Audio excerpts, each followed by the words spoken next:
ഇന്നലെയാണ് കോഴിക്കോട് വില്യാപ്പള്ളി വില്ലേജ് ഓഫീസിലെ വൈദ്യുതി ബിൽ കുടിശ്ശിക അടച്ച് തീർക്കാത്തതുകൊണ്ട് കട്ടായി കിടക്കുന്നതിനെക്കുറിച്ച് നമ്മൾ വാർത്ത നൽകിയത്. എന്തായാലും റിപ്പോർട്ടർ വാർത്തയ്ക്ക് പിന്നാലെ കോഴിക്കോട് വില്യാപ്പള്ളി വില്ലേജ് ഓഫീസിലെ വൈദ്യുതി ബിൽ കുടിശ്ശിക അടച്ച് റവന്യൂ വകുപ്പ്. ബില്ലടച്ചതിന് പിന്നാലെ 12 ദിവസമായി വിച്ഛേദിച്ച വൈദ്യുതി KSEB പുനഃസ്ഥാപിച്ചിരിക്കുകയാണ്. Reporter impact.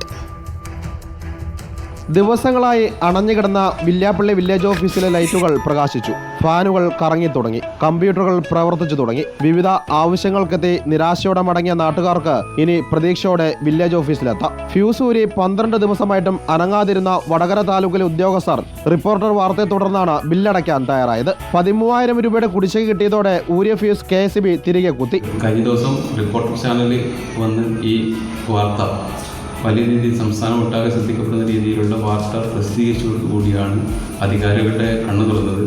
അതുവരെയും അധികാരവർഗങ്ങളുടെയും ഉദ്യോഗസ്ഥവർഗങ്ങളുടെയും നിസ്സംഗത മൂലം ബുദ്ധിമുട്ടിയ ഒരുപാട് ജനങ്ങൾക്ക്, പ്രയാസപ്പെട്ട ജനങ്ങൾക്ക്, ഇരുട്ടിൽ ജോലി ചെയ്യുന്ന ജീവനക്കാർക്കൊക്കെ ഒരു ആശ്വാസമായിരിക്കുകയാണ്.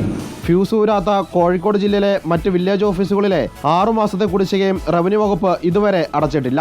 Reporter Sinoj Thomas, in reporter, Kozhikode.